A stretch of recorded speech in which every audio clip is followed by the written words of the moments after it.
O Carlos susteve a respiração e abriu a sua encomenda da Amazon.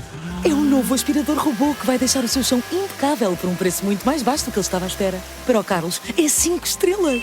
Desde aspiradores robô a eletrodomésticos para a cozinha e muito mais. Encontre os produtos com as melhores opiniões a preços que vai adorar hoje mesmo na Amazon. Esta é a história do dia da Rádio Observador. E se perder, Luís Montenegro fica? E nessa ocasião não nos furtaremos a dar todas as respostas. Se há justiça que, creio, me podem fazer, é que eu fui muito claro relativamente às condições que impunha a mim mesmo e ao meu partido para exercer a liderança do Governo na última campanha eleitoral e, portanto, não têm que esperar de mim uma circunstância diferente na próxima campanha. Obrigado e bom trabalho. Luís Montenegro, à saída da audiência com o Presidente da República, reafirmou em Belém que só aceita ser Primeiro-Ministro se vencer as eleições. Montenegro fez a mais alta das apostas na moção de confiança desta terça-feira. E agora? Se perder, fica? E se perder, o PSD que suspira por Passos Coelho vai fazer alguma coisa? É sobre isto que vou conversar com o editor adjunto de política do Observador, Miguel Santos Carrapatoso. O título deste episódio é inspirado no slogan de campanha de Paulo Portas, quando se candidatou à Câmara de Lisboa, em 2001. Portas prometia "eu fico", mas depois dessas autárquicas, pouco ficou como estava. Guterres demitiu-se de primeiro-ministro, o CDS teve um péssimo resultado e Santana Lopes ganhou a Câmara de Lisboa. Eu sou o Ricardo Conceição e esta é a história do dia, de quinta-feira, 13 de março. Bem-vindo, Miguel. Olá, Ricardo. Luís Montenegro apostou forte na moção de confiança, que acabou rejeitada pelo Parlamento na terça-feira, mas ele, no fundo, tentou esticar a corda ao máximo. E isto para quê? Para poder dizer que tentou tudo? Independentemente da leitura que cada um de nós possa fazer sobre o que aconteceu na tarde parlamentar, a verdade é que Luís Montenegro apostou, de facto, como tu dizias, tudo, e tudo é o poder que conquistou há um ano, e que tentou, a determinada altura, impedir que o desfecho fosse o chumbo da moção de confiança e a queda automática do governo. Isto são factos. Foi assim que aconteceu. Foi Luís Montenegro quem decidiu apresentar uma moção de confiança que sabia que iria ser chumbada à partida, e foi Luís Montenegro quem, na 25ª hora, tentou que essa moção de confiança não fosse chumbada. Isto são os factos. Mas, Miguel, ok, isto são os factos a que assistimos naquele debate na terça-feira. A pergunta que segue pode ser: e ganha alguma coisa com isso? Creio que Luís Montenegro está convencido de que foi suficientemente eficaz na tentativa de dramatização e de vitimização. Ou seja, os conselheiros do Primeiro-Ministro acreditam que quem assistiu àquele debate terá ficado convencido que, de facto, o Governo fez de tudo para impedir as eleições legislativas, para impedir que houvesse uma crise política. Isso é um dos aspectos da estratégia de Luís Montenegro. O outro foi, e é consequência disso mesmo, acaba por tentar responsabilizar o Partido Socialista por aquela crise. Portanto, ao mesmo tempo que se diz bloqueado pela oposição, também aponta diretamente o responsável. E o responsável aos olhos do PSD é Pedro Nuno Santos, e é com Pedro Nuno Santos que Luís Montenegro vai disputar as próximas eleições. E isso porque acredita que pode ter um bom resultado nas próximas eleições? Eu acredito que a convicção ou a certeza do PSD sobre o desfecho das próximas eleições legislativas foi variando ao longo dos últimos dias. Não tenho dúvidas que inicialmente, pelas conversas que fomos tendo, havia gente no governo realmente convicta de que as próximas eleições iriam beneficiar o Partido Social Democrata. Tivemos até ministros como Paulo Rangel, por exemplo, ou Castro Almeida, aqui no Observador, mas também Pedro Reis, numa entrevista ao Público, falarem abertamente na possibilidade da maioria absoluta. Portanto, havia, objetivamente, essa confiança nas eleições, no resultado das eleições legislativas. Mas as coisas foram mudando. E acho que quando o governo chegou ao debate parlamentar, quando Luís Montenegro chegou ao debate parlamentar de terça-feira, já partia para ele com algumas dúvidas sobre o desfecho das eleições legislativas, o que pode, e que é uma leitura minha, justificar esta mudança de estratégia em relação à moção de confiança. Recordo que a 7 de março, António Leitão Amaro, Ministro da Presidência, Pedro Duarte, Ministro dos Assuntos Parlamentares, diziam, em resposta a outro Ministro, Manuel Castro Almeida, que não estava em cima da mesa a retirar a moção de confiança. Isto foi a 7 de março. A 11 de março, o mesmo governo, os mesmos ministros foram para o Parlamento oferecer ao Partido Socialista a hipótese de retirar a moção de confiança. Isto é uma mudança de posição. Isto quer dizer alguma coisa. E a leitura que se pode retirar é que alguém, ou muita gente no governo, se foi convencendo de que talvez as eleições legislativas não fossem o melhor caminho para o PSD. Poderia haver excesso de otimismo aí. Quer dizer, quando em plena crise, portanto, quando ainda falta medir exatamente o impacto real da crise, temos ministros a falarem em maioria absoluta, acho que é justo dizer que havia algum excesso de confiança, porque ainda ninguém sabia exatamente. Os partidos têm as suas sondagens internas que vão orientando algumas decisões, mas ainda não havia uma sondagem a nível nacional, pública, feita por uma empresa que tem obrigações que outras empresas que trabalham para os partidos não têm. Ainda não havia um instrumento que dissesse como é que as pessoas estavam a percepcionar o caso Spin Viva. E neste intervalo de tempo, entre uma posição menos flexível do governo e as negociações feitas à vista de toda a gente no Parlamento, há uma sondagem que diz uma coisa: o Partido Social Democrata estava a perder vantagem em relação ao Partido Socialista e os índices de popularidade de Luís Montenegro estavam a cair a pique. Ok, Miguel, então vamos aqui olhar para cenários e vamos falar de vários cenários. Vamos começar pelo mais otimista para o PSD e para o Governo, porque acho que esta resposta deverá ser rápida. Portanto, vamos imaginar que o PSD ou a AD ganham maioria absoluta, Montenegro sai em ombros da noite eleitoral e acaba-se a história. É isso? Eu creio que sim, e até nem vou tão longe, até admitindo que basta haver uma maioria com a Iniciativa Liberal, que acho que Luís Montenegro resolve grande parte dos seus problemas, e até vou retirar ainda menos exigência ao nosso cenário. Basta que Luís Montenegro ganhe por um voto. Porquê? Porque uma vitória de Luís Montenegro vai, de alguma forma, provocar um efeito no Partido Socialista. O Partido Socialista dificilmente aceitará ter como líder Pedro Nuno Santos, depois de Pedro Nuno Santos perder 2 eleições consecutivas. Já voltamos à conversa com Miguel Santos Carrapatoso, editor adjunto de política do Observador. E se Montenegro perder?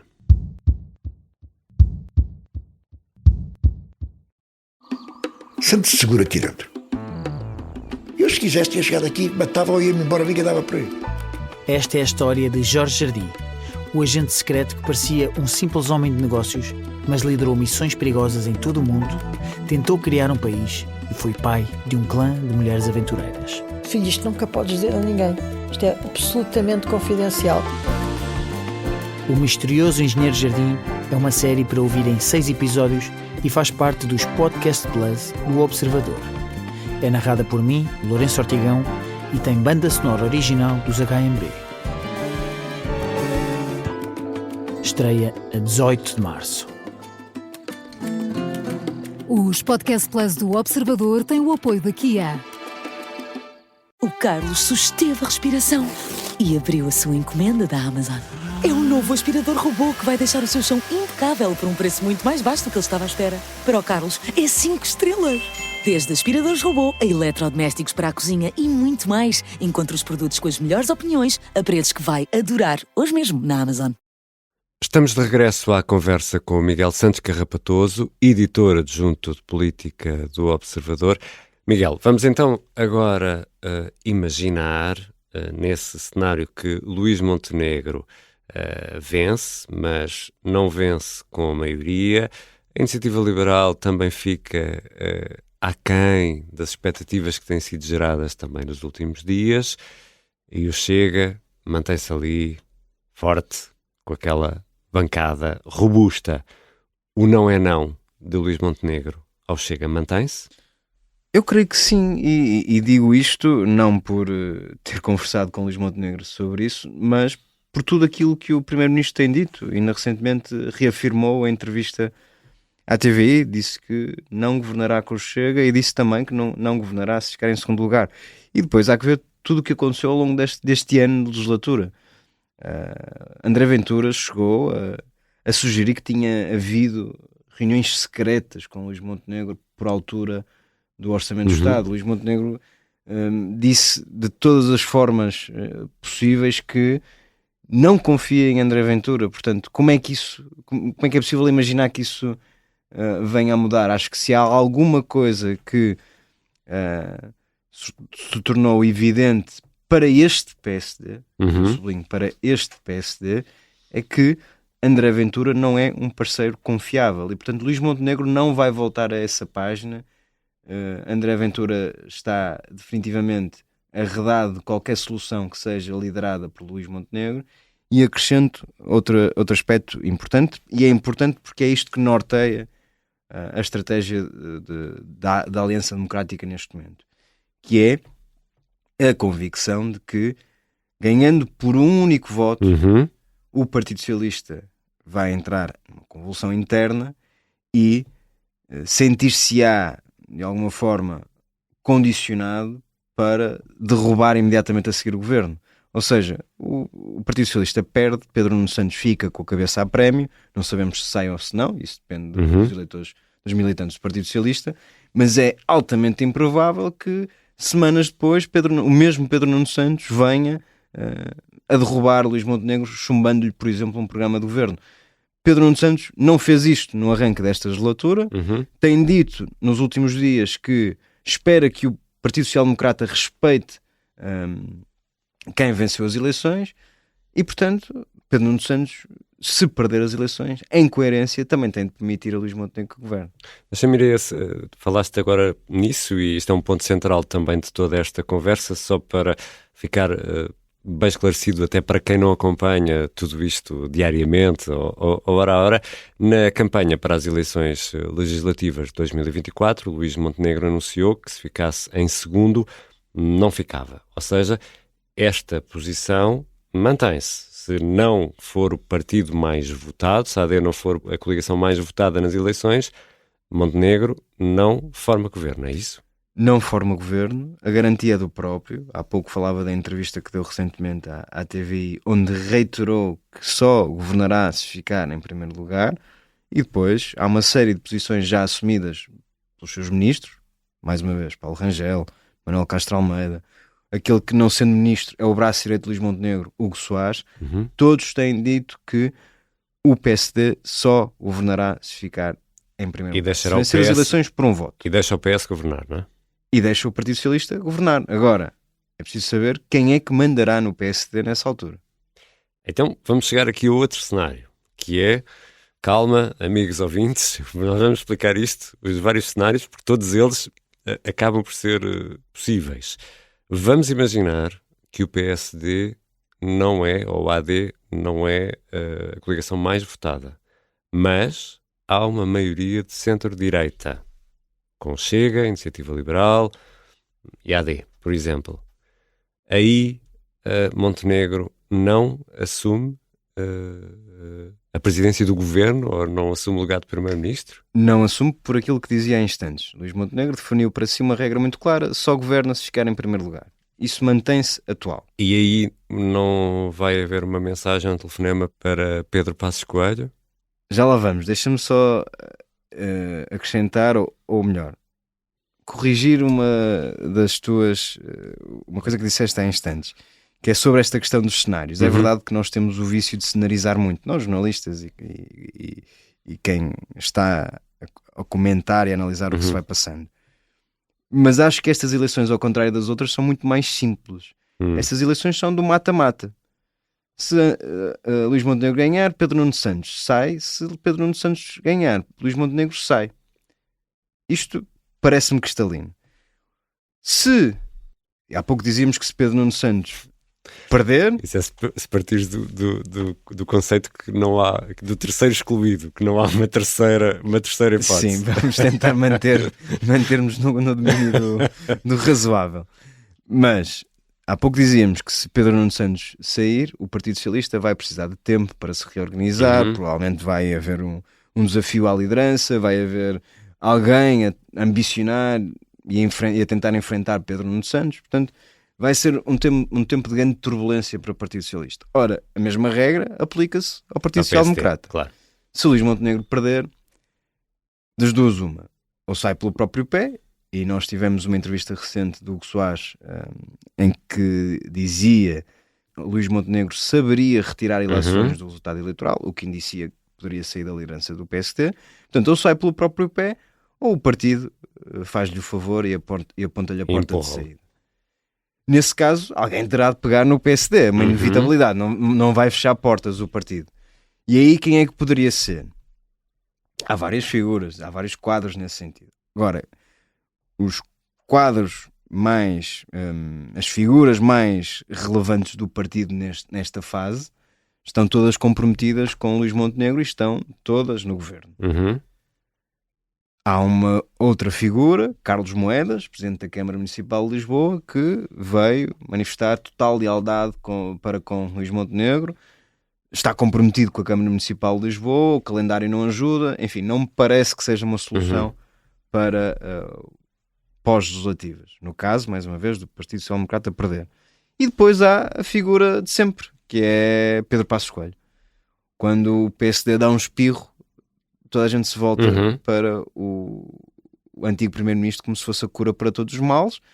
Neste caso também não é diferente. Pedro Passos Coelho tem sido envolvido em muitas conspirações para um futuro pós-Luís Montenegro. Mas poderia entrar já numa primeira fase ou seria mais à frente? E poderia assumir um governo sem eleições, por exemplo? Isso é outra questão. O que nós sabemos e podemos dizer é que quando ou se o PSD precisar de Pedro Passos Coelho, o antigo primeiro-ministro não faltará à chamada.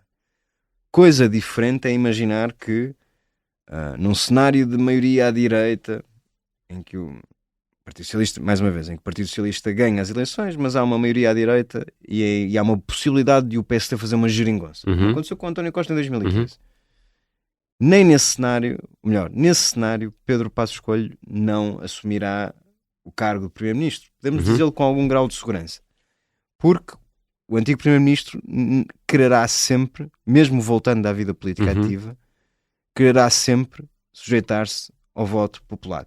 Quererá ser legitimado pelas urnas. Portanto, mais uma vez, voltando ao cenário da derrota do PSD, Pedro Nuno Santos ganha, o PSD precisa de tempo, Pedro Passos Coelho pode surgir, pode pegar no partido, mas também ele precisará de tempo para mais à frente se sujeitar a eleições legislativas. Portanto, neste caso, teríamos mais um miniciclo. Vamos de miniciclo em miniciclo até ao miniciclo final. Em condições normais, e agora já especulando muito, não vejo como é que Pedro Nuno Santos, mesmo vencendo as próximas eleições legislativas, não tendo uma maioria de esquerda no Parlamento, consiga durar mais do que um ano e meio. Acho que à primeira crise, à primeira oportunidade, ao primeiro, não diria ao primeiro orçamento, mas ao segundo orçamento do Estado, haverá eleições legislativas e haverá nova corrida às urnas para clarificar, afinal, qual dos blocos, o bloco da esquerda ou o bloco da direita, tem condições para governar. Obrigado, Miguel. Obrigado, Ricardo. Miguel Santos Carrapatoso é editor adjunto de política do Observador. Esta foi a História do Dia. A sonoplastia é do Artur Costa, a música do genérico do João Ribeiro. Eu sou o Ricardo Conceição. Até amanhã.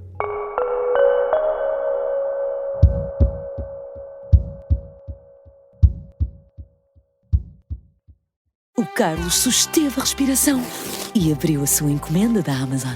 É o novo aspirador robô que vai deixar o seu chão impecável por um preço muito mais baixo do que ele estava à espera. Para o Carlos, é 5 estrelas. Desde aspiradores robô a eletrodomésticos para a cozinha e muito mais. Encontre os produtos com as melhores opiniões a preços que vai adorar hoje mesmo na Amazon.